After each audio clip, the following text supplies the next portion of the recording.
আমরা আসলাম প্রথম অধ্যায়ে।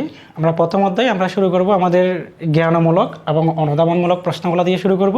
তারপরে আমরা তোমাদেরকে প্রত্যেকটা সাবজেক্ট ভিত্তিক কিছু গুরুত্বপূর্ণ টপিকস আমরা দেব।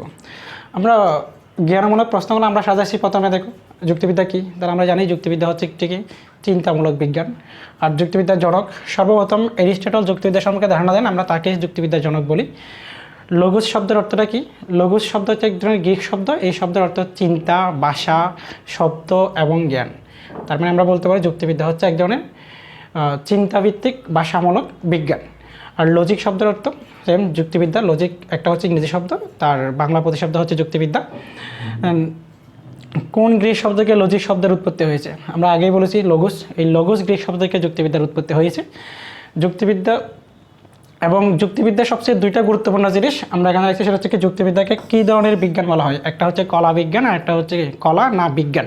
তো যুক্তিবিদ্যা হচ্ছে কি এক ধরনের কলা। তো আমরা জানি কলা শব্দের অর্থ হচ্ছে কি, কলা শব্দের অর্থ হচ্ছে আর্টস। আর্টস মানে হচ্ছে কলা, যেটা যুক্তিবিদ্যা প্রায়োগিক দিক নিয়ে আলোচনা করে। অর্থাৎ যুক্তিবিদ্যার কলার দুইটা বৈশিষ্ট্য, একটা হচ্ছে কি প্রায়োগিক দিক আর একটা হচ্ছে কি কলা কৌশল। আমরা জানি যুক্তিবিদ্যা কলা কৌশল দিক দিয়ে আলোচনা করে না, শুধুমাত্র কলা কৌশলটা শিখে না, সেটা কি করে প্রায়োগিক দিক নিয়ে আলোচনা করে, সেটা আমরা যুক্তিবিদ্যাকে এক ধরনের কলা বিজ্ঞান বলি। আর তোমাদের জন্য যে প্রশ্নটা এখানে সবচেয়ে বেশি ইম্পর্টেন্ট আমরা রাখছি, সেটা হচ্ছে কি যুক্তিবিদ্যাকে আদর্শনিষ্ঠ বিজ্ঞান বলা হয় কেন। এই প্রশ্নটা যদি তোমাদেরকে জ্ঞানমূলক প্রশ্নের মধ্যে নাই বাঁধে, তাহলে অনুধাবনমূলক প্রশ্নের মধ্যে এই প্রশ্নটা আসার সম্ভাবনা সবচেয়ে বেশি। সেজন্য আমরা এটাকে একটা ট্রিটমেন্ট দিয়ে রাখলাম, ডাবল ট্রিটমেন্ট, কারণ এটা সবচেয়ে বেশি কমন কোয়েশ্চেন। আমরা দেখি যে বিগত বোর্ডের মধ্যে বা কয়েকটা বোর্ডের মধ্যে এই কোয়েশ্চেনটা ঘুরে ফিরে বারবারই এসেছে। সেজন্য আর হচ্ছে যুক্তিবিদ্যার প্রধান আলোচ্য বিষয় হচ্ছে কি অনুমান, কারণ যুক্তিবিদ্যা অনুমান বা চিন্তা নিয়ে আলোচনা করে, আর চিন্তা হচ্ছে কি এক ধরনের অনুমান। আমরা দেখি এরপরে অনুধাবনমূলক প্রশ্নগুলো। অনুধাবনমূলক প্রশ্নের মধ্যে আমরা যুক্তিবিদ্যাকে চিন্তামূলক কেন বিজ্ঞান বলা হয়, এরিস্টটলকে যুক্তিবিদ্যার বিজ্ঞান বলা হয় কেন, এই প্রশ্নটা হচ্ছে কি ইম্পর্টেন্ট। এরিস্টটলকে কেন যুক্তিবিদ্যার জনক বলা হয়? আমরা জানি এরিস্টটল হচ্ছে কি পৃথিবীর বিভিন্ন বিজ্ঞানের জনক, তার মধ্যে যুক্তিবিদ্যা সম্পর্কিত সবচেয়ে বেশি ধারণা দিয়েছেন তিনি এরিস্টটল। সেজন্য এরিস্টটলকে যুক্তিবিদ্যার জনক বলে থাকে। তারপর এখানে প্রশ্নগুলো আমরা যদি একটা একটা পড়তে চাই তাহলে আমাদের অনেক সময় লাগবে, তাই আমরা কিছু গুরুত্বপূর্ণ প্রশ্নগুলো আমরা এখানে দেখলাম। যেমন যুক্তিবিদ্যাকে আকারগত বিজ্ঞান বলা হয় কেন? কারণ আমরা জানি যুক্তিবিদ্যার কাজ হচ্ছে সত্য নির্ণয় করা। সত্য নির্ণয়ের দুই ধরনের দিক আছে, একটা হচ্ছে কি বস্তুগত বা আকারগত সত্য, একটা হচ্ছে বাস্তবিক সত্য। তো যুক্তিবিদ্যা যে দুই ধরনের সত্য নিয়ে আলোচনা করে, বেসিক্যালি হচ্ছে যুক্তিবিদ্যা আকারগত সত্য নিয়ে আলোচনা করে, সেজন্য যুক্তিবিদ্যাকে আকারগত বিজ্ঞান বলা হয়।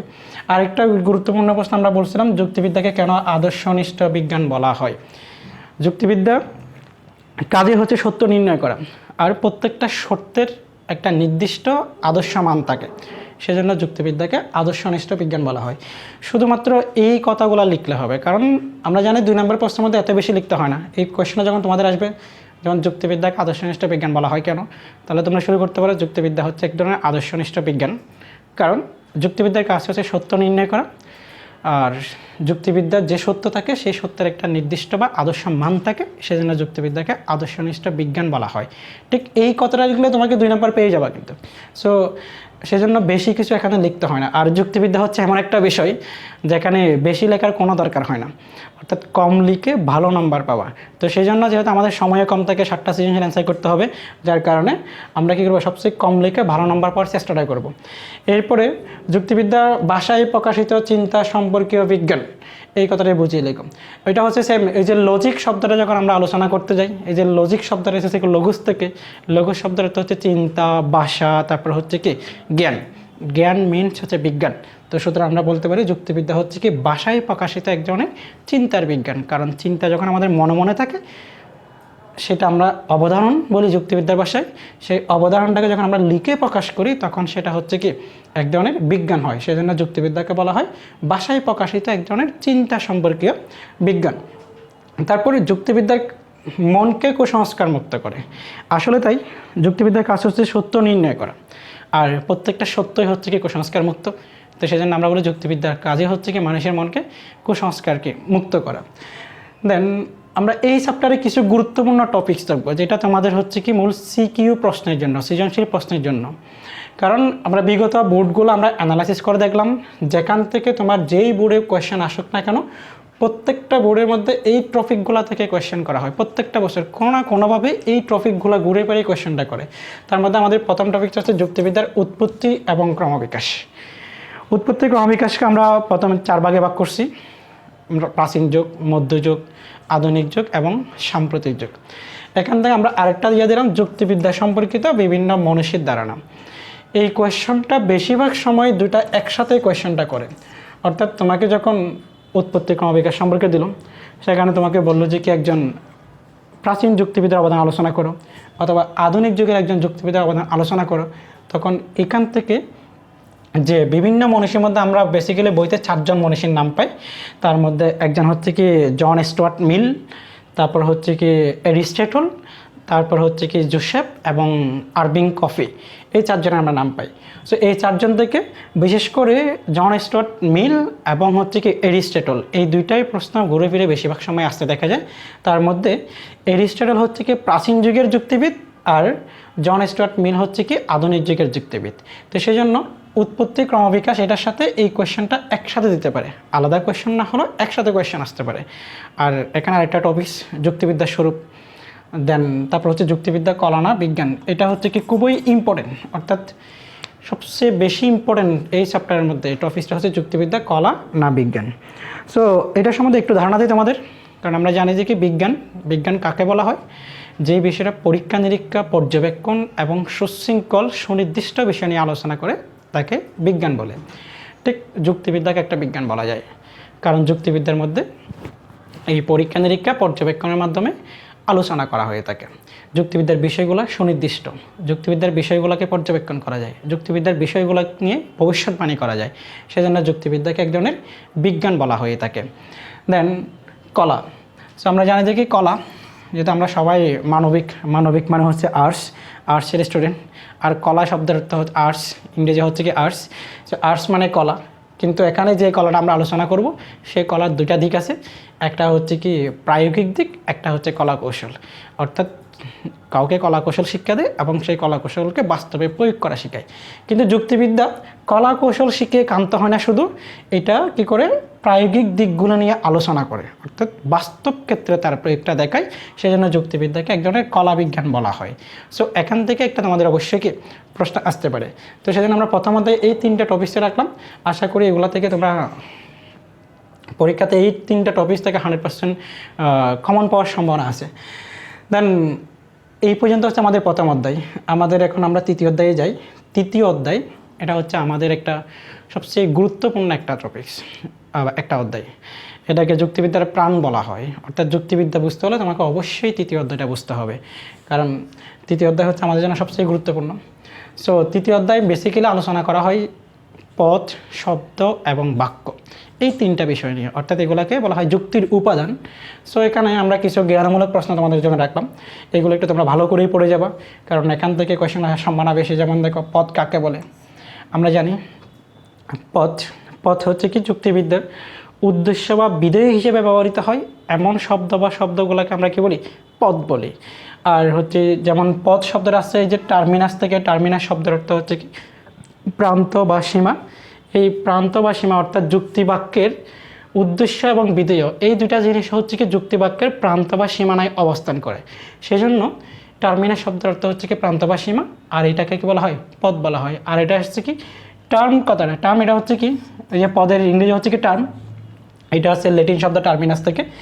দেন শব্দ হচ্ছে কি যারা উদ্দেশ্য বা বিধেয় হতে পারে সে বা ব্যবহৃত হয়, এগুলোকে আমরা শব্দ বলি। শব্দকে আমরা 3 ভাগে ভাগ করি যুক্তিবাক্যে ব্যবহৃত শব্দগুলোকে। তার মধ্যে আছে পদযোগ্য শব্দ, সহপদযোগ্য শব্দ, পদ নিরপেক্ষ বা পদ অযোগ্য শব্দ। সো এরপরে আমরা কোয়েশ্চনটা রাখলাম, দেখো পদযোগ্য শব্দ কাকে বলে? অর্থাৎ একমাত্র যারাই পদ হতে পারে তারা হচ্ছে কি পদযোগ্য শব্দ। যেমন সুন্দর, মানুষ, মরণশীল, এগুলো হচ্ছে পদ হতে পারে। যেমন ফুল হয় সুন্দর, তো এখানে হচ্ছে কি এগুলো হচ্ছে পদযোগ্য শব্দ। দেন হচ্ছে যাত্রার্থ, গুরুত্বপূর্ণ একটা কোয়েশ্চেন। যাত্রার্থ কি বা যাত্রার্থ কাকে বলে? যাত্রার্থ হচ্ছে কি কোনো পদের আবশ্যিক গুণাবলীকে আমরা যাত্রার্থ বলি। যেমন মানুষ আমরা বলি, তাহলে মানুষের অনেক ধরনের গুণ আছে। মানুষ হাসতে পারে, মানুষ নাচতে জানে, মানুষ গাইতে জানে, এগুলো হচ্ছে মানুষের গুণ, কিন্তু এগুলোকে যাত্রার্থ বলা হয় না। যাত্রার্থ হচ্ছে কি মানুষের আবশ্যিক গুণাবলী। যেমন ইউরোপ এবং বাংলাদেশের মানুষগুলোকে আমরা চিন্তা করি, এই মানুষগুলোর মধ্যে শারীরিকগত এবং রূপগত অনেক পার্থক্য আছে, কিন্তু তাদের একটা জিনিস ওই মানুষের মধ্যে মিল আছে, সেটা হচ্ছে জীবভিত্তি এবং বুদ্ধিবৃত্তি। সুতরাং এই যে জাত্যার্থ এবং ব্যত্যার্থ হচ্ছে কি জীবভিত্তি এবং বুদ্ধিবৃত্তি। তাহলে দেখো এরপরে হচ্ছে কি যুক্তিবিদ্যা কী, তারপর হচ্ছে অবধারণ। অবধারণ হচ্ছে কি এক ধরনের মানসিক ধারণা, অর্থাৎ আমরা যে এর আগে বললাম যুক্তিবিদ্যা এক ধরনের চিন্তার বিজ্ঞান, এই চিন্তাটা কিন্তু আমরা মনে মনে গঠন করি। যতক্ষণ মধ্যে চিন্তাটা আমাদের মনে মনে থাকে আমরা তখন সেটাকে বলি কি অবধারণ, অর্থাৎ এটা অপ্রকাশিত মানসিক ধারণাকে বলা হচ্ছে কি অবধারণ। দেন দেখো অনুধাবনমূলক প্রশ্নগুলো, যেমন সকল শব্দ পদ শব্দ কিন্তু সকল শব্দ পদ নয় কেন, এই জিনিসটা হচ্ছে তোমাদের পদ এবং শব্দের মধ্যে পার্থক্য জানা দরকার আছে। দেন হচ্ছে কি অর্থাৎ দেখো আমরা যে যুক্তিবিজ্ঞানে যে শব্দ বা পদগুলো বলি, এখানে হচ্ছে সকল পদ শব্দ, অর্থাৎ যে 3 প্রকারের আমরা পদ বললাম, অর্থাৎ এই 3 পদের মধ্যে সবগুলাই শব্দ হচ্ছে কি, অর্থাৎ সবগুলো পদকে আমরা শব্দ বলতে পারি, কিন্তু সবগুলো পদকে শব্দকে কি বলা যায় না, পদ বলা যায় না। শুধুমাত্র পদযোগ্য শব্দগুলাই কি হয়, পদ হয়। বাকি দুইটা সহপদযোগ্য শব্দ এবং পদ নিরপেক্ষ শব্দ, ওরা পদ হিসেবে ব্যবহৃত হতে পারে না। এখন শব্দ কখন পদে পরিণত হয়, যখন উদ্দেশ্য বা বিধেয় হিসেবে ব্যবহৃত হবে তখন সেটা পদে পরিণত হবে। তারপর হচ্ছে টি কোন সব পদ নয় কেন, কারণ টি হচ্ছে একটা সহপদযোগ্য শব্দ। আমরা আগেই বলেছি যে কি সহপদযোগ্য শব্দকে আমরা পদ বলতে পারি না, সেজন্য এটাকে কি বলা যায় না, পদ বলা যায় না। তারপর দেখো আমরা সবগুলো কোয়েশ্চেন আলোচনা করতেছি না, কিছু কিছু আমরা স্কিপ করে যাচ্ছি যেহেতু সহজ কোয়েশ্চেনগুলো। যেমন এই যে শিক্ষক এবং শিক্ষার্থী, এটা কোন ধরনের পদ, এটা কোন ধরনের পদ, এগুলোকে আমরা বলছি পদের প্রকারভেদ, যে আমরা পড়ছিলাম 3য় অধ্যায়ের মধ্যে। এই পদের প্রকারভেদের মধ্যে আছে 2টা পদ আছে, একটা হচ্ছে নিরপেক্ষ পদ এবং সাপেক্ষ পদ। নিরপেক্ষ মানে যেটা অন্য কোনো শব্দের উপর নির্ভরশীল নয় বা কোনো শর্তের উপর নির্ভরশীল নয়, আর সাপেক্ষ মানে হচ্ছে যেটা শর্তের উপর নির্ভরশীল। যেমন শিক্ষক হলে তার অবশ্যই কি লাগবে, শিক্ষার্থী লাগবে, সেদিন এটাকে বলা হয় কি সাপেক্ষ পদ। তো এটা কোন ধরনের পদ, এটা সাপেক্ষ পদ। কেন সাপেক্ষ পদ বলে আমরা এটা ব্যাখ্যা করে দিব। দেন আরেকটা হচ্ছে যেমন স্বামী স্ত্রী, তাহলে স্বামী হলে তার নিশ্চয়ই স্ত্রী লাগবে। আর বাবা মা, বাবা হলে তার কি লাগবে, সন্তান লাগবে। মা হলে তার সন্তান লাগবে। এগুলো হচ্ছে সাপেক্ষ পদ। একটা হচ্ছে ব্যাহদার্থক পদ কাকে বলে। ব্যাহদার্থক পদ আমরা জানি যে যুক্তিবাক্যের ব্যাহদার্থক পদ অর্থাৎ কোনো গুণের অনুপস্থিতি অনুসারে, যেমন অর্থ অনুসারে 3 ভাগে ভাগ করে, সেখানে হচ্ছে কি একার্থক, অনেকার্থক এবং ব্যাহদার্থক। সো ব্যাহদার্থক হচ্ছে কোনো গুণ বর্তমানে উপস্থিত নাই কিন্তু পরবর্তীতে থাকতে পারে, তাকে বলা হয় ব্যাহদার্থক পদ। অর্থাৎ একজন মানুষ আমরা বলি যে কি বধির, যে কানে শোনে না, অথবা কানা, যে চোখে দেখে না, কিন্তু চিকিৎসার মাধ্যমে ওই ব্যক্তিটা কানে শুনতে পারে পরবর্তীতে, অথবা চিকিৎসার মাধ্যমে তার চোখগুলো ভালো হয়ে আবার সে দেখতে পারে, এটাকে বলা হচ্ছে কি ব্যাহদার্থের পদ। অর্থাৎ কোনো গুণের সাময়িক অনুপস্থিতিটাকে কি বলা হয়, ব্যাহদার্থক পদ বলা হয়। তারপর এরপর একটা দেখো ফুল হয় সুন্দর, এটা কোন ধরনের বাক্য, এটা যুক্তিবাক্য কেন, কারণ এখানে যুক্তিবাক্য বলতে আমরা 3টা অংশ পাই। একটা হচ্ছে কি উদ্দেশ্য, এটা হচ্ছে কি বিধেয়, আর মাঝখানে হচ্ছে কি সংযোজক। এই 3টা অংশ থাকলে আমরা তাকে কি বলি, যুক্তিবাক্য বলি, সেই জন্য এটাকে আমরা কি বলি, যুক্তিবাক্য বলি। আর বিশেষ যুক্তিবাক্যের উদ্দেশ্যপদ অব্যাপ্য কেন। বিশেষ যুক্তিবাক্যের উদ্দেশ্যপদ, আমরা ব্যাপ্য এবং অব্যাপ্য আমাদের আরেকটা গুরুত্বপূর্ণ টপিকস এই চ্যাপ্টারের মধ্যে। তার মধ্যে হচ্ছে কি অব্যাপ্য কোনটাকে বলা হয়, যেটা আংশিক ব্যক্তার্থকে স্বীকার করে, তাকে আমরা কি বলি, অব্যাপ্য বলি। সো এখানে দেখো আমরা যেহেতু বলা আছে বিশেষ, অর্থাৎ এটা পরিমাণ অনুসারে হচ্ছে বিশেষ, তার ব্যক্তাত্বকে সম্পূর্ণরূপে সে প্রকাশ করে না, আংশিকটাকে প্রকাশ করে, সেজন্য বিশেষ যুক্তিবাক্যের উদ্দেশ্যপদকে অব্যাপ্য বলা হয়। তো এই হলো আমাদের অনুধাবনমূলক প্রশ্ন চ্যাপ্টার 3 মধ্যে। এরপর আমরা এই চ্যাপ্টারের গুরুত্বপূর্ণ কিছু টপিকস দেখব, যেগুলো থেকে আগামীকাল তোমাদের সৃজনশীল প্রশ্নগুলো হতে পারে। আমরা দেখেছি বিভিন্ন বোর্ড কোয়েশ্চেন অ্যানালাইসিস করে প্রত্যেকটা প্রশ্নের মধ্যে, বোর্ডের মধ্যে এই ঘুরে ফিরে এই কোয়েশ্চেনগুলো, এই টপিকসগুলো থেকেই প্রশ্ন আসে। প্রথমটা হচ্ছে পদ এবং শব্দ, এখান থেকে একটা প্রশ্ন থাকার সম্ভাবনা সবচেয়ে বেশি। যেমন আমরা বললাম যে কি পদ শব্দ 3 প্রকার, একটা হচ্ছে পদযোগ্য, সহপদযোগ্য শব্দ, পদ নিরপেক্ষ। তারপর বলছিলাম যে কি নিরপেক্ষ পদ এবং সাপেক্ষ পদ, এই 3টা টপিক্সের উপর, পদযোগ্য, সহপদযোগ্য এবং নিরপেক্ষ সাপেক্ষ, এগুলোর উপর ভিত্তি করে এখান থেকে কোয়েশ্চেন একটা দিতে পারে। আমরা প্রিভিয়াস বোর্ডগুলো অ্যানালাইসিস করে এই কোয়েশ্চেনগুলো দেখি, যেমন সুন্দর, ফুল, মানুষ, এগুলো হচ্ছে কি পদযোগ্য শব্দ। আরেকটা হচ্ছে কি বা, সি সি, আহা, মরি মরি, এগুলো হচ্ছে কি পদ নিরপেক্ষ শব্দ, অর্থাৎ এখান থেকে এই শব্দগুলো দিয়ে একটা কোয়েশ্চেন দিতে পারে। এরপরে সবচেয়ে গুরুত্বপূর্ণ যেটা টপিক সেটা হচ্ছে যাত্রার্থ এবং ব্যক্তার্থ। আমরা জানি ব্যক্তার্থ মানে হচ্ছে কোনো পদের সংখ্যার দিক, আর যাত্রার্থ হচ্ছে গুণের দিক। ব্যক্তার্থ কোনো পদের সংখ্যার দিক এবং যাত্রার্থ কোনো পদের গুণের দিক। এই চ্যাপ্টার থেকে যে এই কোয়েশ্চেনটা যে আসে সেটা হচ্ছে কি ব্যক্তার্থ এবং যাত্রার্থের মধ্যে সম্পর্ক। আমরা জানি এই দুইটার মধ্যে এক ধরনের বিপরীতমুখী সম্পর্ক বিদ্যমান, অর্থাৎ যাত্রার্থ যখন বাড়ে ব্যক্তার্থ তখন কমে, আবার যখন বিপরীত ক্রমে ব্যক্তার্থ কমে তখন যাত্রার্থ বাড়ে। এই বিপরীতমুখী সম্পর্কের উপর ভিত্তি করে একটা কোয়েশ্চেন কালকে থাকতে পারে। এরপর আসে পদের ব্যাপ্যতা। এই যে ব্যাপ্যতার মধ্যে আমরা 4 ধরনের বাক্যের উপর আমরা ব্যাপ্যতাটা বুঝি। একটা হচ্ছে এ বাক্য, ই বাক্য, আরেকটা হচ্ছে আই বাক্য, আরেকটা হচ্ছে কি উ বাক্য। এই 4 ধরনের পদের ব্যাপ্যতা নিয়ে আমরা কোয়েশ্চেনটা করি। যেমন এখানে একটা আছে যে আমরা সুইনবার্নের একটা সূত্র পড়েছি, অর্থাৎ কোন কোন পদগুলো ব্যাপ্য। আমরা জানি যে কি এ বাক্যের উদ্দেশ্য পদটাই ব্যাপ্য, সাবজেক্ট। ই বাক্যের হচ্ছে 2টা পদেই ব্যাপ্য, উদ্দেশ্য এবং বিধেয় 2টা পদে ব্যাপ্য।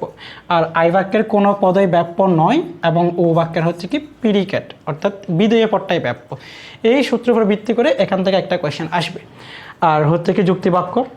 এই যে যুক্তিবাক্য একটা কোয়েশ্চেন আসার সম্ভাবনা আছে, সেটা হচ্ছে কি যুক্তিবাক্যের মধ্যে আমরা এই 4টা বাক্য নিয়ে কোয়েশ্চেনের সম্ভাবনা বেশি।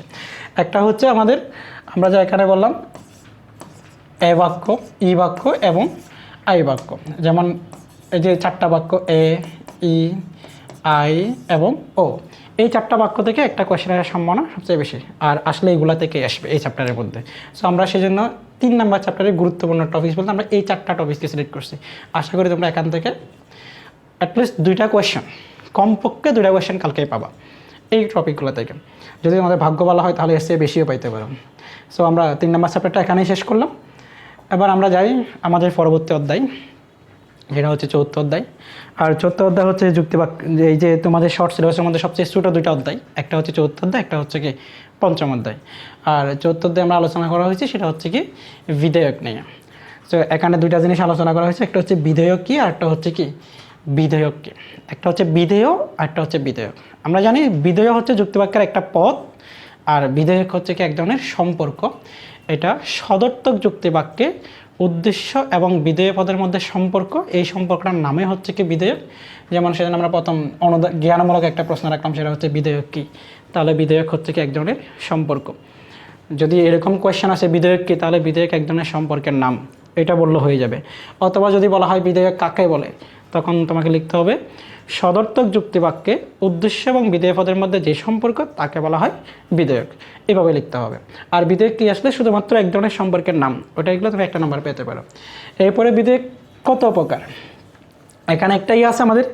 যেমন বিধেয়কের প্রকারভেদ নিয়ে আলোচনা করেছেন 2জন, একটা হচ্ছে এরিস্টটল, আরেকজন হচ্ছে কি পরফেরি।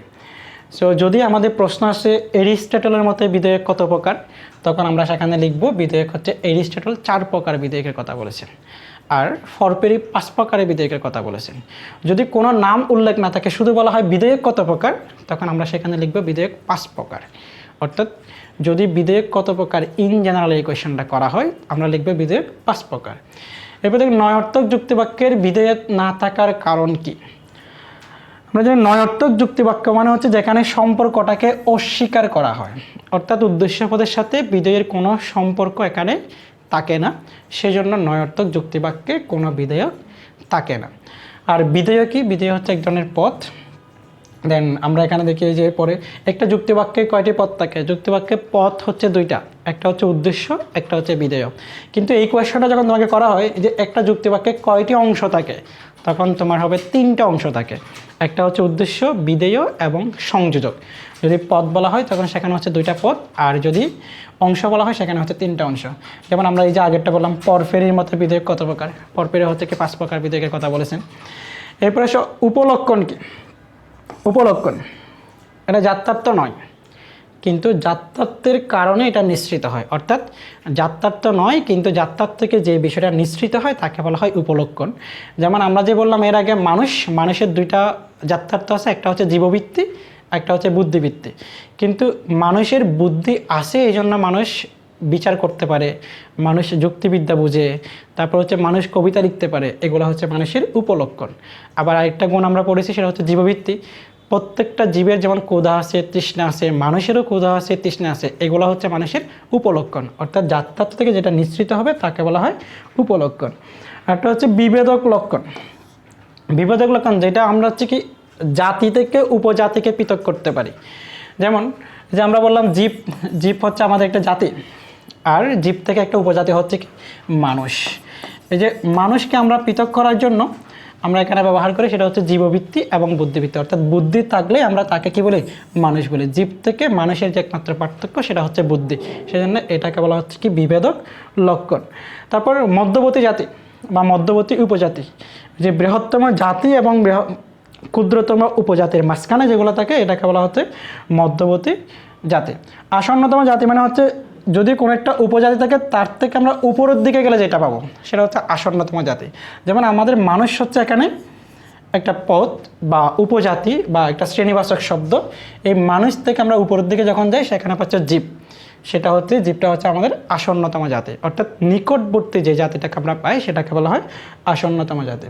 সো এই ছিল আমাদের জ্ঞানমূলক প্রশ্ন এবং তার সামান্য একটা ব্যাখ্যা ছিল। এরপর আসে আমরা অনুধাবন প্রশ্নগুলো দেখি। যেমন বিধেয় বিধেয়কে সমার্থক ব্যাখ্যা করো। সো এখানে দেখো বিধেয় এবং বিধেয়ক সমার্থক নয়, আমরা যেটা জ্ঞানমূলক প্রশ্নের মধ্যে আলোচনা করলাম, কারণ একটা হচ্ছে পদ, একটা হচ্ছে সম্পর্ক। তারপরে এই কোয়েশ্চেনটা আমরা ওখানে আলোচনা করলাম, বিধেয়ক একটা সম্পর্কের নাম। এরপর আমরা দেখি বিধেয়ক কোনো পদ নয় কেন, কারণ বিধেয়ক হচ্ছে কি এক ধরনের বিমূর্ত ধারণা, এটার অবস্থান যুক্তিবিদ্যায় দেখা যায় না, বা এটা একটা সম্পর্কের নাম, সেজন্য এটাকে পদ বলা হয় না। তারপর হচ্ছে কোন ধরনের যুক্তিবাক্যে বিধেয়ক অনুপস্থিত, এটাও আমরা জ্ঞানমূলক প্রশ্নের মধ্যে আলোচনা করেছি। তোমার নয় অর্থক যুক্তিবাক্যের মধ্যে কি বিধেয়ক থাকে না। তারপর যাত্রার সাথে লক্ষণের সম্পর্ক কি, যাত্রার সাথে লক্ষণ মানে হচ্ছে কেন, অর্থাৎ উপলক্ষণ। এই জিনিসটা হচ্ছে তোমার যাত্রাত্ব থেকে যেটা নিশ্চিত হয় আমরা সেটাকে কি বলি, উপলক্ষণ বলে। তারপর আসন্নতম জাতি বলতে কি বোঝায়, এটা আমরা এরপর আলোচনা করলাম, অর্থাৎ জ্ঞানমূলক প্রশ্নের মধ্যে। তারপর হচ্ছে বৃহত্তম জাতি বলতে কোনটা বোঝায়, অর্থাৎ বৃহত্তম জাতি বা সর্বোচ্চতম যেটাকে জাতি বলা হয়, অর্থাৎ যেটা সব কিছুকে অন্তর্ভুক্ত করে সেটাকে বলা হয় বৃহত্তম জাতি। যেমন মানুষ, তারপর হচ্ছে কি এই যে মার্কার, তারপর হচ্ছে আমার এই হোয়াইট বোর্ড, তারপর সব কিছু এই যে বা ক্যামেরা, এই সব কিছু হচ্ছে কি দ্রব্য। এইগুলোকে আমরা দ্রব্য শব্দ দিয়ে আমরা কী করতে অন্তর্ভুক্ত করতে পারি, সেই জন্য এটাকে বলা হচ্ছে বৃহত্তম জাতি, অর্থাৎ যা সব কিছুকে অন্তর্ভুক্ত করে তাকে বলা হয় বৃহত্তম জাতি। তারপর আমরা দেখি এই চ্যাপ্টার থেকে গুরুত্বপূর্ণ কোন কোন টপিকসগুলো আমরা সিলেক্ট করলাম। এখান থেকে আমরা পরীক্ষায় যে সিকিউ প্রশ্নের উপযোগী আমরা যে বিষয়টা সিলেক্ট করলাম সেটা হচ্ছে কি বিধেয়কের প্রকারভেদ, অর্থাৎ আমাদের এই প্রকারভেদগুলো থেকে প্রশ্ন আসার সম্ভাবনা সবচেয়ে বেশি। যেমন আমরা এখানে দেখলাম জাতি, উপজাতি, বিভেদক লক্ষণ এবং অবান্তর লক্ষণ। তার মধ্যে আমরা জাতি এবং উপজাতি সম্পর্কে একটু ধারণা দিলাম তোমাদেরকে, যে জাতি হচ্ছে যেটা সবচেয়ে বেশি অন্তর্ভুক্ত করে, আর উপজাতি হচ্ছে যেটা অন্তর্ভুক্ত হয়। আমরা বললাম জীব হচ্ছে জাতি, মানুষ হচ্ছে উপজাতি। যেমন পাখি হচ্ছে জাতি আর কবুতর হচ্ছে উপজাতি, কারণ কবুতরটা সমগ্র পাখির মধ্যে কি অন্তর্ভুক্ত হয়। দেন এরপর আমরা আসি অবান্তর লক্ষণ। অবান্তর লক্ষণ হচ্ছে কি, অবান্তর লক্ষণকে আমরা স্থায়ী, অস্থায়ী, বিচ্ছেদ্য, অবিচ্ছেদ্য বা জাতি বা শ্রেণীবাচক এভাবে আমরা ভাগ করতে পারি। তার মধ্যে অবান্তর লক্ষণ থেকে প্রশ্ন আসার সম্ভাবনাটা সবচেয়ে বেশি, কারণ অবান্তর লক্ষণের ক্ষেত্রে আমরা যখন দেখি শ্রেণীবাচক অবান্তর লক্ষণ, ব্যক্তিগত অবান্তর লক্ষণ, তারপর হচ্ছে শ্রেণীগত বিচ্ছেদ্য অবান্তর লক্ষণ, ব্যক্তিগত বিচ্ছেদ্য অবিচ্ছেদ্য অবান্তর লক্ষণ। যেমন আমরা যদি বলি যে সকল গরু হয় চতুষ্পদ প্রাণী, গরু থেকে 4টা পা কিন্তু পৃথক করা যায় না, তো সুতরাং গরুর 4 পা, এটা হচ্ছে কি শ্রেণীগত অবিচ্ছেদ্য অবান্তর লক্ষণ। আবার আমরা যদি বলি কিছু গরু হয় লাল, এখন গরু থেকে লাল গরুকে পৃথক করা যায়, সুতরাং এখানে এটা হচ্ছে কি বিচ্ছেদ্য অবান্তর লক্ষণ, কারণ গরু থেকে আমরা লাল গরুকে পৃথক করতে পারি, আর গরু থেকে 4টা পা আমরা পৃথক করতে পারি না, সেজন্য গরু হয় চতুষ্পদে প্রাণী, এটা হচ্ছে কি অবিচ্ছেদ্য অবান্তর লক্ষণ। ঠিক তেমনি অবান্তর লক্ষণ একটা প্রকার আছে, সেটা হচ্ছে কি মানুষ অর্থাৎ ব্যক্তির ক্ষেত্রে ব্যক্তিগত অবান্তর লক্ষণ এবং ব্যক্তিগত বিচ্ছেদ্য অবান্তর লক্ষণ, ব্যক্তিগত অবিচ্ছেদ্য অবান্তর লক্ষণ। ব্যক্তিগত বিচ্ছেদ্য অবান্তর লক্ষণ যেটা ব্যক্তি থেকে বিচ্ছেদ করা যায়, যেমন আমি বলি আমার হাতের ঘড়ি, এটা আমার থেকে বিচ্ছেদ করা যাবে। তারপর হচ্ছে কাজী নজরুলের লম্বা চুল, রবীন্দ্রনাথ ঠাকুরের দাড়ি, এগুলো বিচ্ছেদ করা যায়, সেজন্য এগুলোকে ব্যক্তিগত বিচ্ছেদ্য অবান্তর লক্ষণ বলা হয়। এই যে মানুষের যখন আমার একটা জন্ম তারিখ আছে, আমাদের প্রত্যেকের একটা জন্ম তারিখ আছে, এটা কিন্তু বিচ্ছেদ করা যায় না, সুতরাং এটাকে বলা হচ্ছে কি ব্যক্তিগত অবিচ্ছেদ্য অবান্তর লক্ষণ। সো আমরা এই টপিকসগুলো বা বিধেয়কের প্রকারভেদে 4টাকে আমরা গুরুত্ব দিলাম। আশা করি এখান থেকেই তোমাদের আগামীকালকে প্রশ্নগুলো হবে। আর এরপরে চ্যাপ্টারটা আমরা যাই পঞ্চম অধ্যায়। আমরা জানি আমাদের পঞ্চম অধ্যায় হচ্ছে কি অনুমান। এখানে দুই ধরনের অনুমান নিয়ে আলোচনা করা হয়, একটা হচ্ছে আরোহ অনুমান, একটা হচ্ছে কি অবরোহ অনুমান। বলতে গেলে যুক্তিবিদ্যার প্রথম পত্রের মধ্যে সবচেয়ে সহজ টপিকস হচ্ছে এই পঞ্চম অধ্যায়গুলো। এই পঞ্চম অধ্যায়ের সেজন্য আমরা পঞ্চম অধ্যায়টাকে আমরা কী করেছি, কিছু গুরুত্বপূর্ণ তোমাদের জন্য জ্ঞানমূলক প্রশ্ন দিলাম। যেমন অনুমান প্রধানত কত প্রকার, তাহলে অনুমান হচ্ছে কত প্রকার, দুই প্রকার, একটা হচ্ছে আরোহ, একটা হচ্ছে কি অবরোহ। আর যুক্তিবিদ্যার প্রধান আলোচ্য বিষয় কি, আলোচ্য বিষয় হচ্ছে অনুমান। তারপর হচ্ছে কি অনুমান কি, অনুমান হচ্ছে এক ধরনের কি অর্থাৎ যুক্তির ভাষায় প্রকাশিত রূপ বা এক ধরনের চিন্তন প্রক্রিয়াকে বলা হয় যে কি অনুমান। তারপর আমরা বললাম অনুমানকে দুভাগে আমরা ভাগ করতে পারি, এক ধরনের হচ্ছে কি অবরোহ অনুমান, আর একটা হচ্ছে আরোহ অনুমান।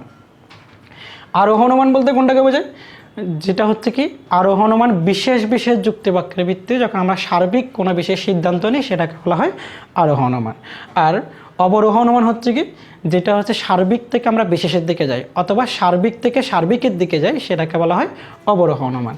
যেমন অমধ্যম অনুমান কাকে বলে, আমাদের আরেকটা কোয়েশ্চেন, অমধ্যম অনুমান কাকে বলে, অর্থাৎ যে একটি মাত্র আশ্রবাক্য থেকে যখন সিদ্ধান্ত নির্ণয় করা হয় তাকে বলা হচ্ছে কি অমধ্যম অনুমান। একটি মাত্র আশ্রবাক্য থেকে আমরা যে সিদ্ধান্ত নির্ণয় করি তাকে বলা হয় অমধ্যম অনুমান। যেমন সকল মানুষ হয় মরণশীল, কোনো মানুষ নয় অমর, এটাকে বলা হচ্ছে কি অমধ্যম অনুমান। এরপর হচ্ছে মাধ্যম অনুমান কাকে বলে, যেখানে এক বা একাধিক আশ্রবাক্য থেকে অর্থাৎ একের অধিক আশ্রবাক্য থাকে সেটাকে বলা হয় মাধ্যম অনুমান। আবার মাধ্যম অনুমান বলতে আমরা এক ধরনের সহ অনুমান, মাধ্যম অনুমানটা হচ্ছে কি এক ধরনের সহ অনুমান। তারপর হচ্ছে আরোহ অনুমান প্রধানত কত প্রকার, আরোহ অনুমানকে আমরা দুই ভাগে ভাগ করতে পারি, একটা হচ্ছে প্রকৃত আরোহ আর একটা হচ্ছে কি অপ্রকৃত আরোহ। আবার প্রকৃত আরোহের প্রকারভেদ আছে, অপ্রকৃত আরোহের প্রকারভেদ আছে, এগুলো আমরা এদিকে যাচ্ছি না কারণ এগুলো হচ্ছে আমাদের দ্বিতীয় পত্রের পড়া। আমরা যখন এরপরে যখন দ্বিতীয় পত্র নিয়ে আলোচনা করবো সেখানে আমরা এই কথাগুলো নিয়ে বলবো। এরপরে দেখি আমরা এই চ্যাপ্টার থেকে অনুধাবনমূলক প্রশ্নগুলো, যেমন সেম আমরা যেগুলো দিয়েছিলাম অনুমান বলতে কী বোঝায় এটা আমরা এর আগে আলোচনা করছি। কোন ধরনের অনুমান আকারগত সত্যটা প্রতিষ্ঠা করে, আমরা জানি যে কি যুক্তিবিদ্যার কাজ হচ্ছে কি দুই ধরনের সত্য নির্মাণ করে, একটা হচ্ছে আকারগত সত্য বা বস্তুগত সত্য, আর একটা হচ্ছে বাস্তব সত্য। সেখানে আকারগত সত্য হচ্ছে কোনটার, অবরোহ অনুমানের কাজ, এটা আকারগত সত্য নিয়ে আলোচনা করে। তারপর অনুমানের যুক্তিবাক্যের ভূমিকা, তারপর হচ্ছে কি অনুমান এবং যুক্তির ভিন্ন বিষয়। অনুমান হচ্ছে এক ধরনের চিন্তন প্রক্রিয়া, আর যুক্তি হচ্ছে যেটা আমরা কি করব ভাষায় লিখবো, লিখে প্রকাশ করলে সেটা কি হয় যুক্তি হয়। আর যতক্ষণ আমরা সেটা কি করি চিন্তন প্রক্রিয়ার মধ্যে থাকি তখন সেটা কি হয় অনুমান হয়। এরপর হচ্ছে অবরোহ অনুমান বলতে কি বুঝো, আমরা এর আগে আলোচনা করছি অবরোহ অনুমানটা হচ্ছে কি সার্বিক থেকে যেখানে সার্বিকে যাওয়া হয় অথবা সার্বিক থেকে যেখানে বিশেষে যাওয়া হয় সেখানে ক্ষেত্রে। তারপর হচ্ছে অবরোহ অনুমান সবসময়কে নিশ্চিত সত্য প্রকাশ করতে পারে। তো এরপরে দেখো অবরোহ অনুমানের সিদ্ধান্ত আশ্রবাক্যের তুলনায় কম ব্যাপক হয় কেন, কারণ আমরা এই যে অবরোহণের সংজ্ঞায় বললাম যে সার্বিক থেকে বিশেষে যাবে, অর্থাৎ বেশি ব্যাপক থেকে কম ব্যাপকের দিকে যাবে, বেশি ব্যক্তাত্ব থেকে কম ব্যক্তাত্বের দিকে যাবে, সেই জন্য এটাকে বলা হয় যে কি আশ্রবাক্যের তুলনায় কম ব্যাপক হয়। যেমন আমরা বলি সকল মানুষ হয় মরণশীল, রহিম হয় মানুষ, সুতরাং রহিম হয় মরণশীল। এখানে সকল মানুষের ব্যক্তিত্ব হচ্ছে বেশি আর রহিম হচ্ছে মাত্র একজন ব্যক্তি, সুতরাং রহিম হয় মরণশীল। এই যে আশ্রবাক্যে একজন ব্যক্তিকে বোঝানো হচ্ছে রহিম, সেজন্য এই যে আশ্রবাক্যের থেকে সিদ্ধান্তের কি আশ্রবাক্যের তুলনায় ব্যাপকটা অথবা ব্যক্তিত্বটা কি হয় কম হয়। এরপরে দেখো 8 নম্বর যে কোয়েশ্চনটা আছে অমধ্যম অনুমান যথার্থ অনুমান কিনা। এই কোয়েশনটা যদি 2 নম্বর প্রশ্নের মধ্যে না আসে অনেক সময় 3 নম্বর প্রশ্ন দিতে পারে, অর্থাৎ 2 নম্বর প্রশ্নে আসার ক্ষেত্রে সবচেয়ে বেশি সম্ভাবনা যে অমধ্যম অনুমানকে প্রকৃত অনুমান বলা হয় কিনা অথবা অমধ্যম অনুমানকে যথার্থ অনুমান বলা যায় কিনা। আমরা জানি যে অমধ্যম অনুমানের একটি মাত্র আশ্রবাক্য থেকে সিদ্ধান্ত নির্ণয় করা হয়, অর্থাৎ সকল মানুষ হয় মরণশীল, কোনো মানুষ নয় অমর। অর্থাৎ এখানে দেখো অমধ্যম অনুমানের মধ্যে আশ্রবাক্য এবং সিদ্ধান্ত এটার মধ্যে নতুন কোনো জ্ঞানের উল্লেখ থাকে না, যার শুধুমাত্র আশ্রবাক্যের কথাটাকে শব্দগুলার স্থান পরিবর্তন করে একই কথাটাকে স্বীকার করা হয় অথবা একই ভাবটাকে প্রকাশ করা হয়, সেজন্য অমধ্যম অনুমানকে প্রকৃত অনুমান আমরা বলতে পারি না। কিন্তু ওয়েলিংটন বলছেন যে কি অমধ্যম অনুমানকে আমরা প্রকৃত অনুমান বলতে পারি না, কারণ এটা হচ্ছে কি নতুন কোনো জ্ঞানের উল্লেখ থাকে না, শুধুমাত্র আশ্রবাক্য এবং বিধি সিদ্ধান্তের মধ্যে বা উদ্দেশ্য এবং বিধেয়ের স্থান পরিবর্তন করা হয় শুধু। কিন্তু আলেকজান্ডার ব্রেইন তিনি একটা মতামত দিয়েছেন যে অমধ্যম অনুমানকে প্রকৃত অনুমান বলা যাবে, কারণ অমধ্যম অনুমান হচ্ছে অবরোহ অনুমানের একটা প্রকারভেদ। সো অবরোহ অনুমান হচ্ছে কি আমার এক ধরনের অনুমান, আর যুক্তিবিদ্যা কাজ করে অনুমান নিয়ে। অনুমানের দুইটা প্রকারভেদ আছে, একটা হচ্ছে কি অবরোহ, একটা হচ্ছে কি আরোহ।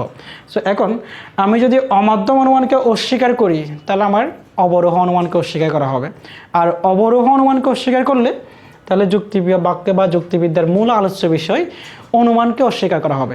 সেই জন্য অমাধ্যম অনুমানকে অবশ্যই কী বলতে হবে? অনুমান বলতে হবে। সো এই কোয়েশ্চেনটা যদি আসে তাহলে আমাদের পরীক্ষাতে আমরা ঠিক এভাবে লিখব, একটা ওয়েলিংটনের মতামত দিব, আর একটা হচ্ছে কি আলেকজান্ডার ব্রেনের মতামত দিব। এই দুটা ভিত্তি আমরা এভাবেই এই কোয়েশ্চেনটা লিখব। দেন বস্তুগত সত্যতা কেন গুরুত্বপূর্ণ? আরোহণ অনুমানের ক্ষেত্রে, কারণ আরোহণ অনুমান সবসময় বস্তুগত সত্য নিয়ে আলোচনা করে।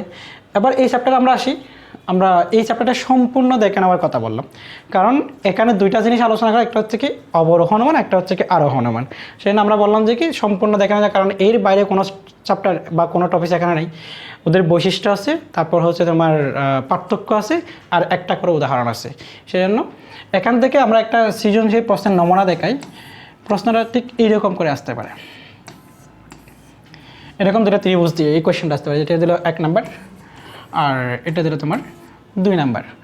এটা নবীদিকের মধ্যে এরকম দিয়ে আসতে পারে। যেমন আমরা এখানে যে দেখলাম সিদ্ধান্ত অর্থাৎ ঊর্ধ্বমুখী, এখানে সিদ্ধান্ত হচ্ছে কি নিম্নমুখী। অর্থাৎ এখানে চিত্র দুইটা হচ্ছে কি অবরোহণ অনুমান, যার সিদ্ধান্ত সবসময় নিম্নমুখী হয়, আর আরোহণ অনুমান, যার সিদ্ধান্ত সবসময় ঊর্ধ্বমুখী হয়। অর্থাৎ এটা বিশেষ থেকে সার্বিকের দিকে যাচ্ছে, আর এটা সার্বিক থেকে বিশেষের দিকে আসছে।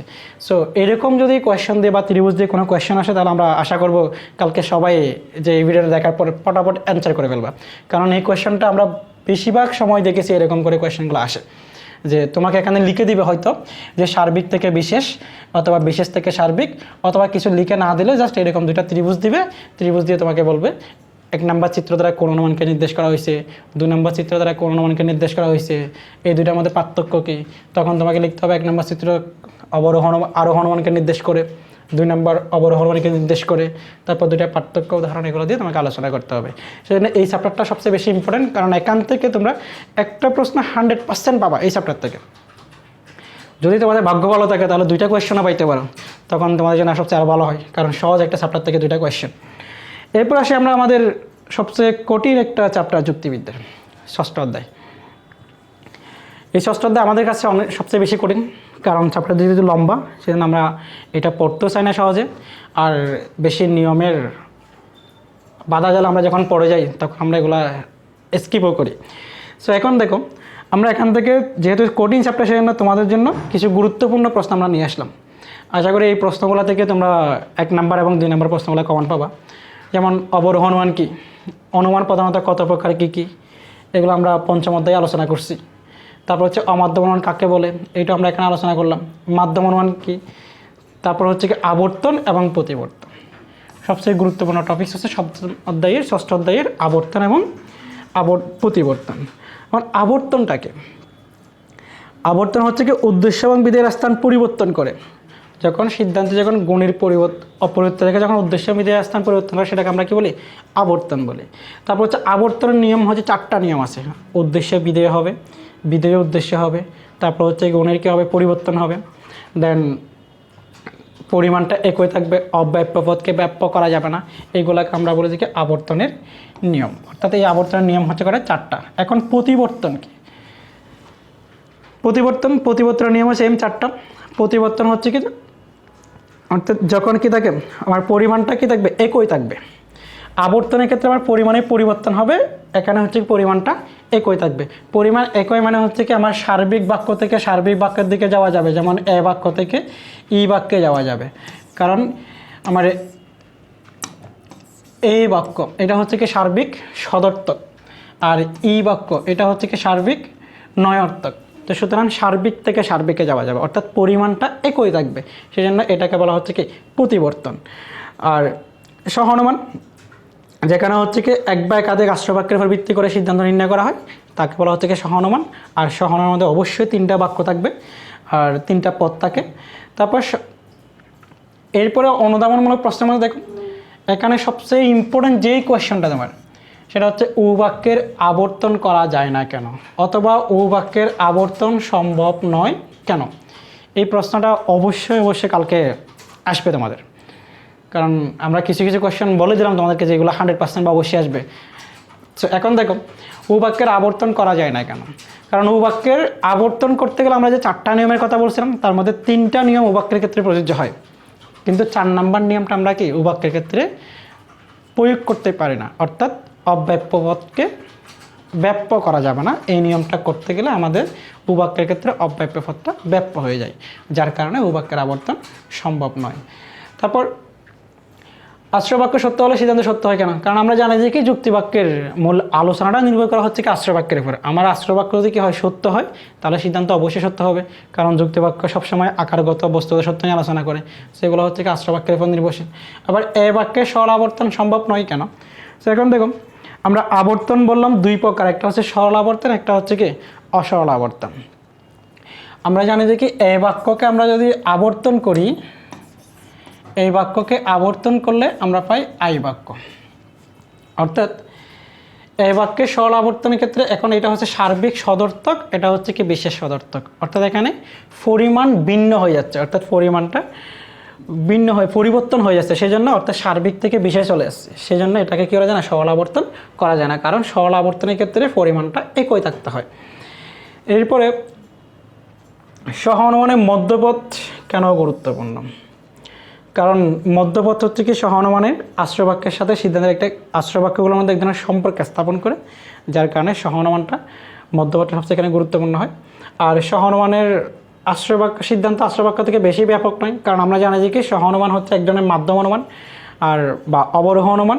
এখন মাধ্যম অনুমানের মধ্যে সবসময় আশ্রয়বাক্যের থেকে সিদ্ধান্তের ব্যাখ্যাত্ব কম হবে, সেজন্য এটাকে বেশি ব্যাপক হতে পারে না। একটা হচ্ছে চতুষ্পদী অনুপপত্তি, খুবই ইম্পর্টেন্ট একটা জিনিস, চতুষ্পদী অনুপপত্তি। অর্থাৎ আমরা এর আগে বললাম সহানুমানের মধ্যে 3টা যুক্তিবাক্য থাকবে এবং 3টা পদ থাকবে। যখন আমার 3টা পদের পরিবর্তে যখন 4টা পদের ব্যবহার করা হয় তখন সেখানে চতুষ্পদী অনুপপত্তি ঘটে। যেমন আমরা একটা উদাহরণ দিতে পারি, যেমন যে মানুষ মুরগি খায়, মুরগি কেঁচু খায়, সুতরাং মানুষ কেঁচু খায়। সো এখানে দেখো মানুষ হয় এমন যারা মুরগি খায়, একটা হচ্ছে মানুষ, আরেকটা হচ্ছে যারা কি মুরগি খায়, আরেকটা হচ্ছে কি মুরগি হয় এমন যারা কেঁচু খায়, একটা হচ্ছে মুরগি, একটা হচ্ছে কি কেঁচু। তাহলে আমার এখানে 4টা পদ পেলাম, একটা হচ্ছে মানুষ, যারা আরেকটা হচ্ছে যারা মুরগি খায়, একটা হচ্ছে মুরগি, আরেকটা হচ্ছে যারা কেঁচু খায়। তো সুতরাং 4টা পদ হয়ে গেল, এটাকে বলা হচ্ছে কি চতুষ্পদী অনুপপত্তি। অর্থাৎ সহানুমানে সবসময় 3টা পদ থাকতে হবে, 4টা পদের কোনো ব্যবহার করা যাবে না। তারপর সিদ্ধান্তে হচ্ছে কি মধ্যপদ থাকে না। আমরা জানি সহানুমানের 3টা পদ, 3টা পদের মধ্যে একটা হচ্ছে প্রধান পদ, অপ্রধান পদ এবং মধ্যপদ। প্রধান পদ যেটা সিদ্ধান্তের বিধেয় সেটাকে বলা হয় প্রধান পদ, আর যেটা সিদ্ধান্তের উদ্দেশ্য তাকে বলা হয় অপ্রধান পদ। আর মধ্যপদটা যেটা থাকে না সিদ্ধান্তের মধ্যে থাকে না, অর্থাৎ এটা সবসময় আশ্রয়বাক্যের মধ্যে থাকবে। এবার দেখি আমাদের এই চ্যাপ্টারের অনুধাবনমূলক প্রশ্ন বা গুরুত্বপূর্ণ টপিকসগুলো আমরা একটু দেখি। এই চ্যাপ্টার থেকে গুরুত্বপূর্ণ টপিকসের মধ্যে আমরা ইয়ে রাখলাম তোমাদের জন্য, সেটা হচ্ছে কি একটা আবর্তন আর একটা হচ্ছে কি প্রতিবর্তন। এই দুইটা থেকে অবশ্যই তোমাদের কোয়েশ্চন হবে, অর্থাৎ আবর্তন এবং প্রতিবর্তন দুইটা থেকে অবশ্যই প্রশ্ন আসবে। আর এখানে আরেকটা আমরা টপিক সেটা হচ্ছে কি সহানুমান। এখন তোমাদের যাদের যদি হয় সহানুমানটা কঠিন লাগে তারা চাইলে এই জিনিসটা স্কিপ করতে পারো, কারণ সহানুমানের মধ্যে সবচেয়ে বেশি পড়া আছে। সহানুমানের নিয়ম আছে, তারপর অনুপপত্তি আছে, তারপর হচ্ছে কি সহানুমানের মূর্তি আছে। সেজন্য আমরা চাইলে এই জিনিসটা আমরা কি স্কিপ করতে পারি। এটা স্কিপ করলেও কিন্তু আমরা এখান থেকে দুইটা কোয়েশ্চেন কিন্তু পাবো। আর দুইটা যদি না পাই তাহলে একটা কোয়েশ্চেন 100% পাবো আমরা এখান থেকে। একটা হচ্ছে আবর্তন, একটা হচ্ছে কি প্রতিবর্তন। তাহলে আমরা একটু সংক্ষেপে দেখাই তোমার আবর্তন জিনিসটা কি। আবর্তনের ক্ষেত্রে আমরা দেখি এ বাক্যকে আমরা যখন আবর্তন করি আমরা পাচ্ছি, আমরা যখন এ বাক্যকে আবর্তন করি আমরা পাচ্ছি এ বাক্য আবর্তন করলে আই বাক্য, আর ই বাক্যকে আবর্তন করলে আমরা পাচ্ছি ই বাক্য, আর আই বাক্যকে আবর্তন করলে আমরা পাচ্ছি আই বাক্য। ও বাক্যের কোনো আবর্তন সম্ভব নয়। এটা হচ্ছে আমার আবর্তনের ক্ষেত্রে। সো এই 4টা জিনিস যদি আমরা মনে রাখতে পারি তাহলে আমরা একটা কোয়েশ্চেন কিন্তু অ্যান্সার করতে পারতেছি। এরপর আসে প্রতিবর্তন। এরপর আমরা প্রতিবর্তনটা একটু দেখাই।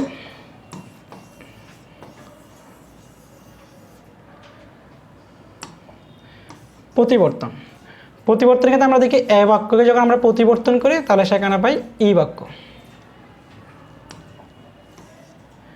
এ বাক্যকে প্রতিবর্তন করে আমরা পাচ্ছি ই বাক্য। আবার সেম ই বাক্যকে প্রতিবর্তন করলে আমরা পাচ্ছি এ বাক্য। কারণ আমরা জানি যে কি প্রতিবর্তনের একটা নিয়ম হচ্ছে আমার এগুলাকে কি করা যাবে না, অর্থাৎ পরিমাপ পরিবর্তন করা যাবে না, অর্থাৎ সার্বিক বাক্যকে সার্বিকে করতে হবে, বিশেষ বাক্যকে বিশেষে করতে হবে। সো এ বাক্য হচ্ছে আমার সার্বিক সদর্থক বাক্য, এই বাক্য হচ্ছে সার্বিক নয়ার্থক বাক্য।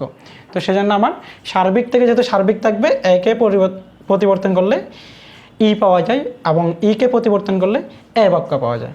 আবার সেম আই বাক্যকে যখন আমরা পরিবর্তন করি তাহলে উ বাক্য পাওয়া যায় এবং উ বাক্যকে পরিবর্তন করলে আই বাক্য পাওয়া যায়। কারণ আমরা জানি যে কি আই হচ্ছে কি বিশেষ সদর্থক, ও হচ্ছে বিশেষ নয়ার্থক, অর্থাৎ আমার পরিমাণ বিশেষ ঠিক থাকবে। সো এই যে চারটা জিনিস, একটা হচ্ছে কি আবর্তনের ক্ষেত্রে, আরেকটা হচ্ছে পরিবর্তনের ক্ষেত্রে।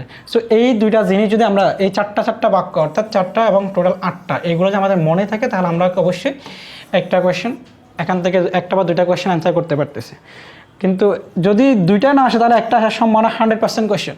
তো সেজন্য আমরা সহ অনুমানের মতো এই যে এত বড় টপিক্সের দিকে আমরা যাব না, অর্থাৎ আমরা যাদের মোটামুটি A+ তুলতে চাইবো, অর্থাৎ আমার A+ তোলার জন্য আমার 9টা কোয়েশ্চেন বা 10টা কোয়েশ্চেন দরকার নাই, আমার 7টা কোয়েশ্চেন দরকার। সো এই টপিক্সটা বাদ দিলেও কিন্তু আমরা 7টা কোয়েশ্চেন অ্যান্সার করতে পারতেছি। তো সেজন্য আমরা এটা স্কিপ করে বাকি এই দুইটা নিয়ে আলোচনা করবো, একটা হচ্ছে কি প্রতিবর্তন, একটা হচ্ছে কি আবর্তন। এখানে আরেকটা টপিক আছে এই চ্যাপ্টারের মধ্যে, সেটা হচ্ছে প্রতি আবর্তন। এটা আমাদের পড়ার দরকার নাই, এখান থেকে কোয়েশ্চেন হবে না, এটা আমাদের পড়ার দরকার নেই। সো আমরা দেখি এরপরে আমাদের চ্যাপ্টার সপ্তম অধ্যায়, এটা হচ্ছে আমাদের লাস্ট চ্যাপ্টার, শর্ট সিলেবাসের মধ্যে সবচেয়ে লাস্ট চ্যাপ্টার হচ্ছে কি সপ্তম অধ্যায়।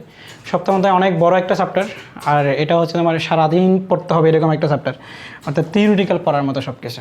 সো এখান থেকে আমরা তোমার জন্য কিছু গুরুত্বপূর্ণ কোয়েশ্চেন রাখলাম, একটা হচ্ছে কি জ্ঞানমূলক প্রশ্ন, একটা হচ্ছে কি অনুধাবনমূলক। সো এখন জ্ঞানমূলক প্রশ্নগুলো আমরা দেখি। আরোহণ ইংরেজি প্রতিশব্দ কী, এই জিনিসগুলো তোমাদের জন্য খুবই ইম্পর্টেন্ট, কারণ এই যে বাংলাগুলো পড়তে পড়তে তোমরা অনেক সময় ইংলিশগুলো খেয়াল করো না। এখানে কিন্তু বইয়ের মধ্যে ছোটো ছোটো করে আরোহ অনুমান দিয়ে তার পাশে একটা ইংলিশ দেওয়া আছে ব্র্যাকেটের মধ্যে, যেমন ডিডাকটিভ এবং ইনডাকটিভ, আরোহ এবং অবরোহ। সো এই জিনিসগুলো একটু তোমরা দেখবা। তারপর হচ্ছে কি আরোহণের ভিত্তি কত প্রকার, আরোহণের ভিত্তি হচ্ছে 2 প্রকার, একটা আমরা বলি কি বস্তুগত ভিত্তি, আরেকটা হচ্ছে কি আকারগত ভিত্তি। তারপর হচ্ছে কি আরোহ কাকে বলে, আরোহ তো আমরা পঞ্চম অধ্যায়ে বললাম যে তোমার আরোহ হচ্ছে কি যেখানে বিশেষ যুক্তিবাক্যের ভিত্তিতে সার্বিক সিদ্ধান্ত নেওয়া হয় তাকে বলা হয় কি আরোহ।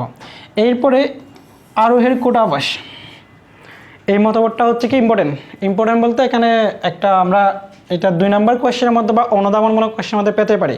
আরোহের কোটাবাস বলতে কি বুঝো, অথবা কোটাবাস শব্দের অর্থ কী, কোটাবাস এই মতবাদটা কে দিয়েছেন।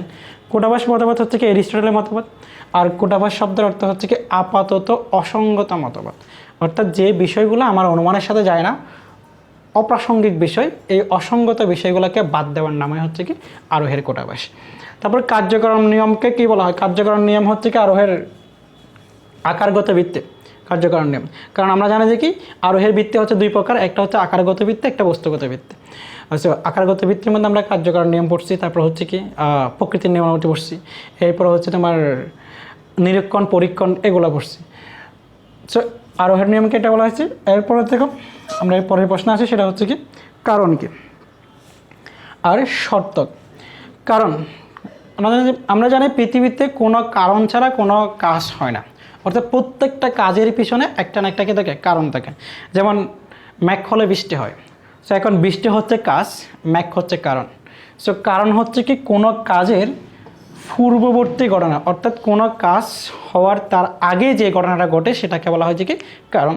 যেমন আমরা যদি দেখি হঠাৎ করে তোমাদের কোনো একজন ছাত্রছাত্রী এখানে আসলো, তার ড্রেসটা ভেজা, স্কুলের ড্রেস বা তার গায়ের জামাটা ভেজা। সো এখন তার জামা ভেজা কেন, তাহলে সে বলবে বৃষ্টিতে কী হয়েছিল, বৃষ্টি হয়েছিল সেজন্য তার জামা ভেজা গেছে। অর্থাৎ জামা ভেজা এটা হচ্ছে তার কাজ বা কার্য, আর বৃষ্টিটা হচ্ছে কি কারণ। এরপর আমরা যদি বলি বৃষ্টি কেন হয়েছিল, তাহলে মেঘ হয়েছিল তাই বৃষ্টি হয়েছিল। সো মেঘটা হচ্ছে বৃষ্টির দূরবর্তী কারণ, অর্থাৎ এখানে জামা ভেজার মূল কারণ, অর্থাৎ জামা ভেজার ঠিক আগের যে বিষয়টা যে বৃষ্টি, সেটাকে আমরা বলি যে কি কারণ। এরপর দেখো নিরীক্ষণ কত প্রকার, পরীক্ষণ কত প্রকার, এগুলো থেকে আমাদের শর্ট সিলেবাসে প্রশ্ন হওয়ার সম্ভাবনা খুবই কম। তারপরে যেহেতু আমাদেরকে পড়তে হবে যে মোটামুটি 1 নম্বর 2 নম্বর কোয়েশ্চেন জন্য, সেই জন্য আমরা এগুলো রাখলাম। তারপর হচ্ছে যেমন পরীক্ষণটা কি, নিরীক্ষণটা কি। অর্থাৎ নিরীক্ষণ আমরা যেটা বলি সেটা হচ্ছে কি এটা কালি চোখে দেখা, কোনো একটা বিষয়কে কালি চোখে দেখাকে আমরা বলি কি নিরীক্ষণ। নিরীক্ষণ সাধারণত 2 প্রকার হয়, একটা হচ্ছে প্রত্যক্ষ, একটা হচ্ছে পরোক্ষ হতে পারে। আর পরীক্ষণ হচ্ছে কি যেটা আমরা ব্যক্তি তার নিজস্ব পরিবেশে নিয়ে নিজস্ব ইচ্ছা মাফিক যে বিষয়গুলো বা যে সিদ্ধান্ত নিয়ে থাকে সেটাকে আমরা বলি পরীক্ষণ। অর্থাৎ এখানে ভ্রান্ত হওয়ার সম্ভাবনা খুবই কম থাকে, ভুল হওয়ার সম্ভাবনা খুবই কম থাকে। আর ব্যক্তি এখানে পুঙ্খানুপুঙ্খানু ফলাফলটা দিতে পারে, কারণ তিনি নিজেই একটা কৃত্রিম পরিবেশের মাধ্যমে পরীক্ষণটা শেষ করে থাকে। এরপরে দেখো অনুধাবনমূলক প্রশ্নগুলো, আকারগত ভিত্তি কেন প্রয়োজন হয় আমরা বললাম এর জ্ঞানমূলক প্রশ্ন আলোচনা করার সময়।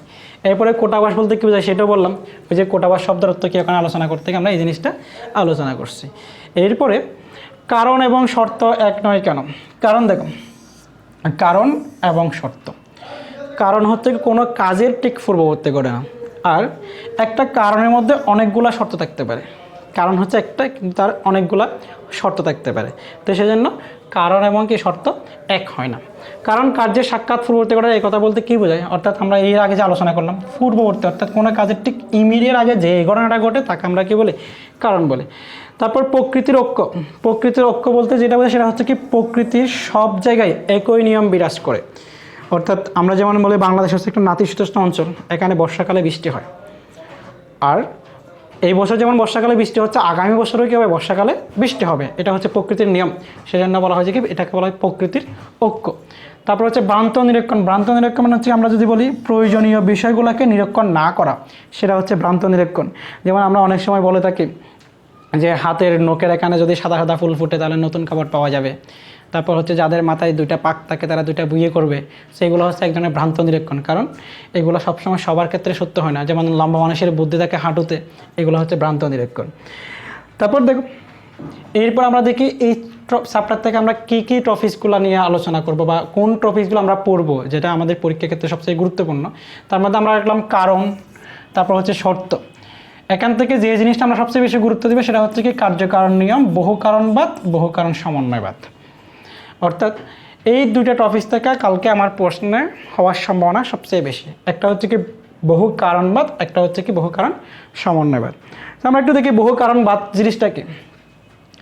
যেমন মৃত্যু, এটা একটা কাজ। মৃত্যু হওয়ার জন্য অনেকগুলো কারণ আছে। যেমন আমরা জানি যে কি মানুষ স্বাভাবিকভাবে মৃত্যুবরণ করতে পারে, আবার গাড়ি অ্যাক্সিডেন্টে মৃত্যুবরণ করতে পারে, কেউ গলায় ফাঁস লাগিয়ে মৃত্যুবরণ করতে পারে, কেউ আবার আত্মহত্যা বিষ পানে মৃত্যুবরণ করতে পারে। সো মৃত্যু হচ্ছে একটা কাজ, কিন্তু তার কারণ হচ্ছে অনেকগুলা। অর্থাৎ এটাকে বলা হচ্ছে কি বহু কারণ। অর্থাৎ কাজ একটা, কারণ হচ্ছে কি অনেকগুলা। এরপরে আবার আমরা যে বললাম এতক্ষণ বললাম মৃত্যু হওয়ার জন্য কি অ্যাক্সিডেন্ট করা, তারপর হচ্ছে স্বাভাবিকভাবে মৃত্যুবরণ করা, তারপর হচ্ছে কি রোগে মারা যাওয়া, তারপর হচ্ছে কি বিষ পান করা, গলায় ফাঁস লাগানো, এগুলা করলেও কোনো মানুষের মৃত্যু হবে না যতক্ষণ পর্যন্ত তার শ্বাস প্রশ্বাস চালু থাকবে। তো সেজন্য এই যে কারণগুলোকে আমরা এক জায়গায় সমন্বয় করলাম যে শ্বাস প্রশ্বাস চালু থাকা, এটাকে বলা হয় যে কি বহু কারণ সমন্বয়বাদ। এই জিনিসটা আমরা একটু দেখাই এখানে, x plus y plus z সমান পি, এটা হচ্ছে এক্স ওয়াই জেড সমান পি। এখানে আমরা দেখি এক্স ওয়াই জেড তিনটা মিলে পি কাজটা করতে পারে, আর এখানে এক্স আলাদাভাবে পি কাজ করে, ওয়াই আলাদাভাবে পি কাজ করে, জেড আলাদাভাবে পি কাজ করে। অর্থাৎ এগুলো হচ্ছে কি কাজ একটা, আমার কারণ হচ্ছে কি অনেকগুলা। এটা হচ্ছে কি বহু কারণ, আর এটা হচ্ছে কি সবগুলা কারণ একসাথে আমার কি করতে পারে, পি কাজটা করতে পারে। এটাকে বলা হচ্ছে কি বহু কারণ সমন্বয়বাদ। এরপরে আমরা একটা জিনিস অর্থাৎ আরোহের অনুমানের থেকে ভিত্তি থেকে আমরা দিলাম, সেটা হচ্ছে কি প্রকৃতির নিয়মানুবর্তিত নীতি। এটা তোমরা পাশাপাশি দেখবা, কারণ এখান থেকে আমরা দুইটা কোয়েশ্চেনের কথা বললাম, একটা হচ্ছে বহু কারণবাদ, বহু কারণ সমন্বয়বাদ, আর একটা হচ্ছে কার্যকারণ নিয়ম থেকে। সো যদি দুইটা কোয়েশ্চেন নাই বা আসে তাহলে এটা দেখলে তোমার জন্য একটা লাভ, সেটা হচ্ছে কি এখান থেকে একটা কোয়েশ্চেন থাকার সম্ভাবনা আছে।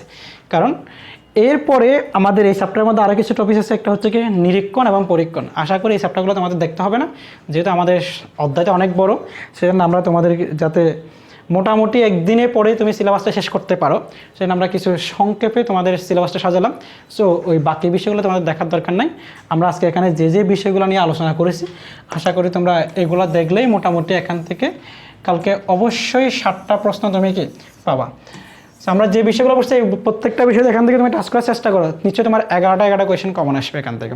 সো আমার দরকার হচ্ছে 7টা কোয়েশ্চেন। সো সেখানে আমরা এই বিষয়গুলোই পড়বো, এর বাইরে আশা করি আমাদের পড়ার দরকার হবে না।